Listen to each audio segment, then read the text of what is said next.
Morning students, मैं Satish sir और आज मैं क्लास 7 हिंदी व्याकरण पाठ 13 अविकारी शब्द पढ़ने जा रहे हैं। ठीक है, आप सभी ध्यान से सुनेंगे, समझेंगे, है ना, कि अविकारी शब्द क्या है। अविकारी शब्द है ना, इसके पहले हम सबों ने विकारी शब्द को पढ़ा। तो विकारी में क्या कि संज्ञा, सर्वनाम, क्रिया तथा विशेषण, है ना, के को हम लोगों ने क्या किया, विस्तार से पढ़ा। ये शब्द लिंग, वचन तथा काल से प्रभावित होकर बदलते हैं, इसलिए उसे विकारी शब्द कहते हैं। क्या?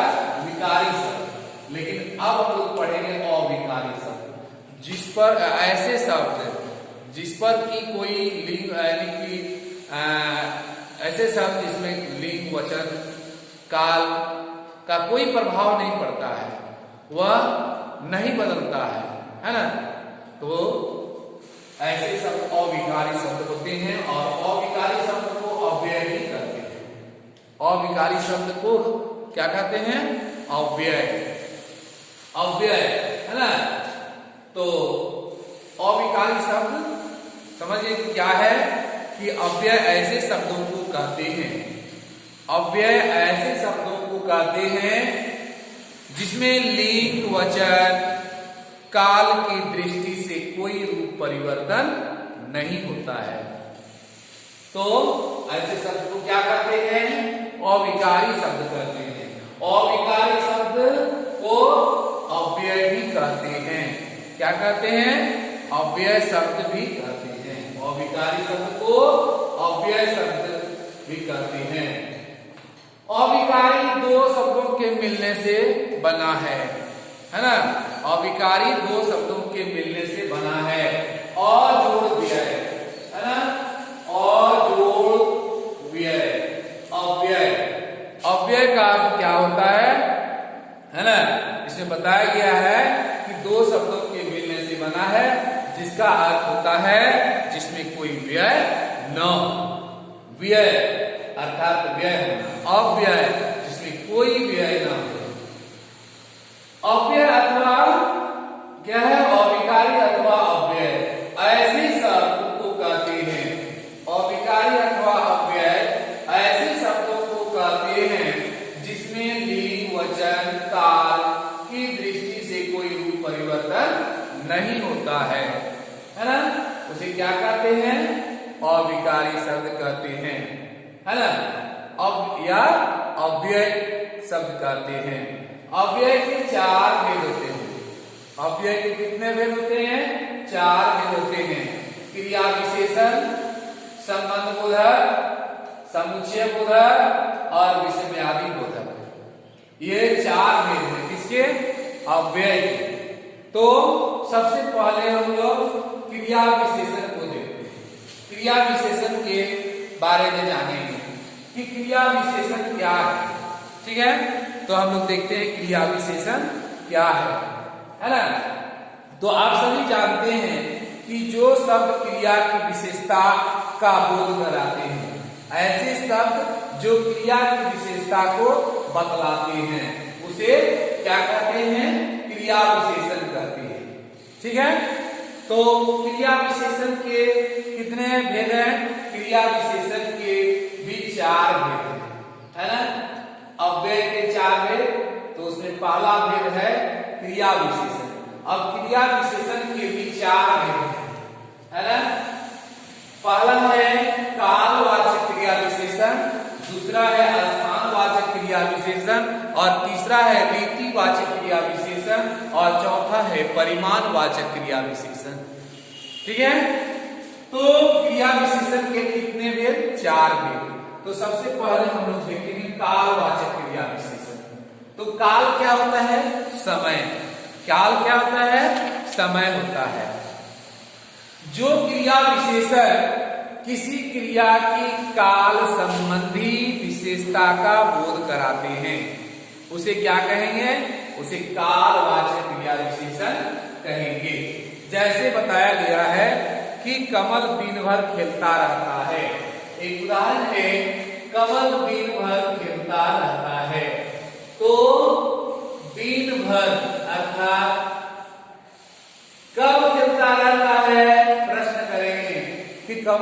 कब खिलता रहता है? तो उत्तर निकलेगा दिन भर।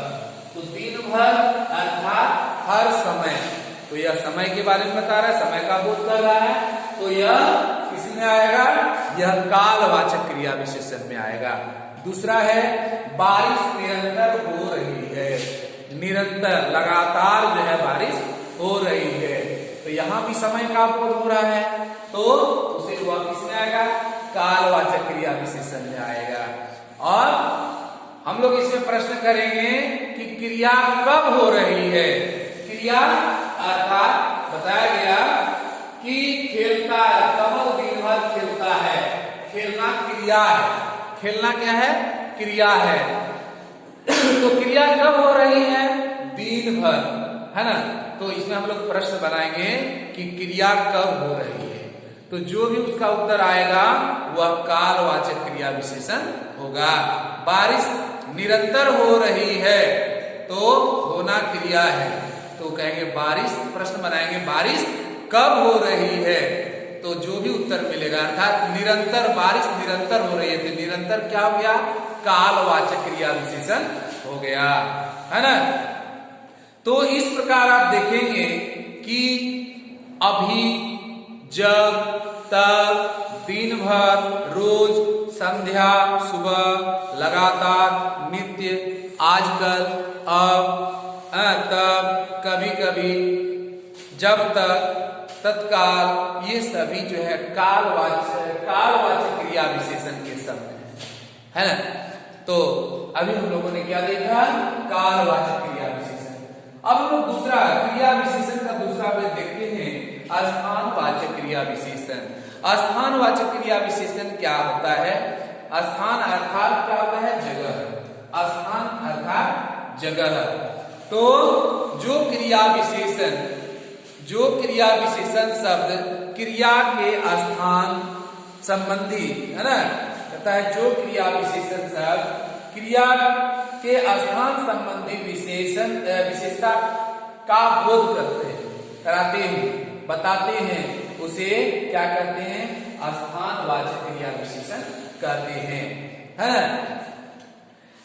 क्या बताया गया कि क्रिया के स्थान संबंधी विशेषता का बोध कराता है ना।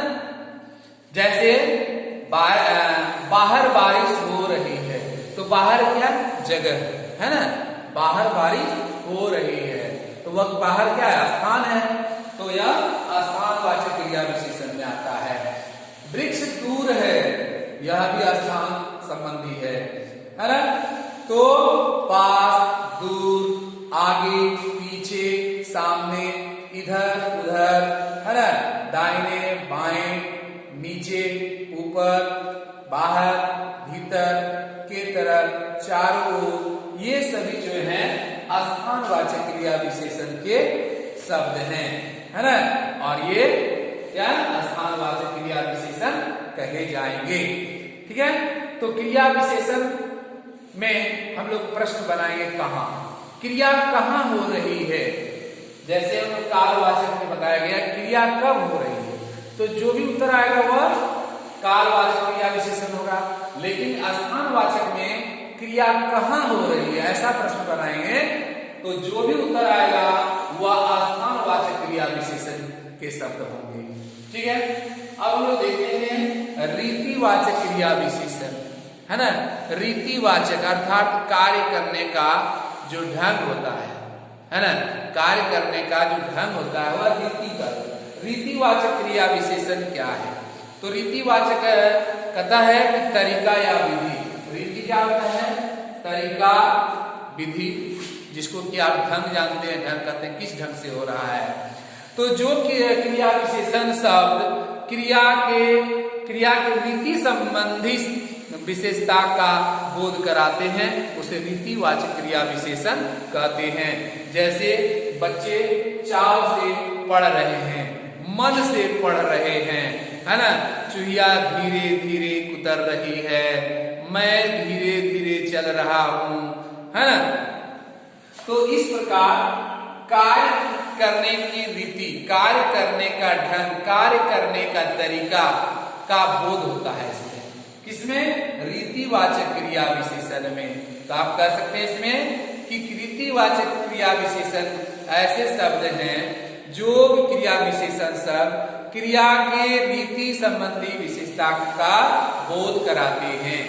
ठीक है, तो इसमें है कि भली भांति, है ना, जल्दी, ध्यान पूर्वक आदि शब्द ये रीतिवाचक क्रिया विशेषण है। तो प्रश्न इसमें क्या बनाएंगे? इसमें क्रिया कैसे हो रही है ना, रीतिवाचक क्रिया विशेषण शब्द को कैसे जानेंगे? तो इसमें प्रश्न बनेगा क्रिया कैसे हो रही है, किस प्रकार हो रही है। तो जो भी उत्तर आएगा वह रीतिवाचक क्रिया विशेषण के शब्द होंगे, है ना। क्या बताया गया कि चूहिया धीरे धीरे कुतर रही है। चूहिया कैसे कुतर रही है? तो धीरे धीरे कुतर रही है। तो प्रश्न का उत्तर आया धीरे धीरे। बच्चे कैसे पढ़ रहे हैं? बच्चे चाव से पढ़ रहे हैं, मन से पढ़ रहे हैं, है ना। तो जो भी उत्तर आया वह रीतिवाचक क्रिया विशेषण। अब हम लोग क्रिया विशेषण का जो चौथा भेद है वह है परिमाणवाचक क्रिया विशेषण। परिमाण क्या होता है? माप तौल, है ना। परिमाण क्या होता है? माप तौल। तो परिमाण का क्या मात्रा जिसको कह सकते हैं, है ना। जो क्रिया विशेषण शब्द क्रिया की परिमाण संबंधी विशेषता का बोध कराते हैं उसे परिमाणवाचक क्रिया विशेषण कहते हैं, है ना। तो उदाहरण के अनुसार आप समझ सकते हैं कि हाथी बहुत खाता है। तो हाथी बहुत खाता है, तो बहुत खाता है, माप तौल भी कर सकते हैं, यानी कि ये तो अनिश्चित है। परिमाण के भी दो भेद होते हैं, निश्चित और अनिश्चित। तो यहाँ बहुत है तो अनिश्चित परिमाणवाचक होगा। तो हम लोग परिमाणवाचक का सिर्फ देख रहे हैं कि परिमाणवाचक में आता है बहुत, कम, थोड़ा, है ना। तो इसमें हम लोग क्या देख लिए कि हाथी बहुत खाता है। तो इसमें कैसे हम लोग जानेंगे, क्या प्रश्न बनाएंगे? तो कितना, है ना, कितना से प्रश्न बनाएंगे, कितना शब्द लगाएंगे कि हाथी कितना खाता है। तो हाथी कितना खाता है? हाथी बहुत खाता है। प्रश्न बनाए कितना से, कितना शब्द से प्रश्न बना। हाथी बहुत खाता है, प्रश्न क्या बनेगा? हाथी कितना खाता है? तो हाथी बहुत खाता है। तो बहुत यह हो गया परिमाणवाचक क्रिया विशेषण। बच्चा थोड़ा थोड़ा बोलने लगा है। बच्चा कितना बोलने लगा है? उत्तर क्या मिलेगा? थोड़ा थोड़ा। तो थोड़ा थोड़ा क्या हो जाएगा? परिमाणवाचक क्रिया विशेषण के हो जाएंगे, है ना।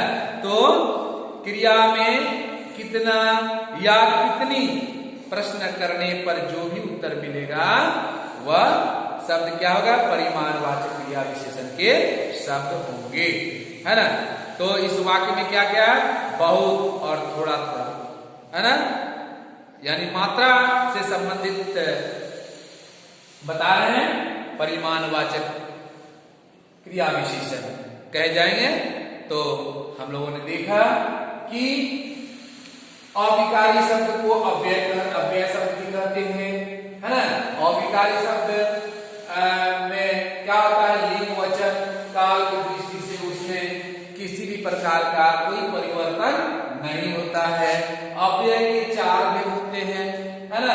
क्रिया विशेषण, संबंध बोधक, समुच्चय बोधक और विषयादि बोधक।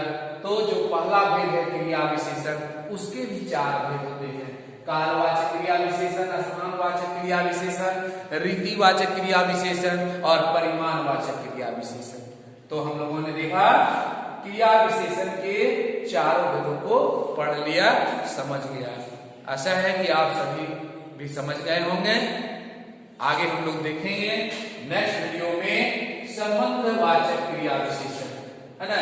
क्रिया विशेषण देखिए आप, संबंधवाचक को संबंध बोधक, क्या संबंध बोधक को हम लोग नेक्स्ट वीडियो में देखेंगे, ठीक है।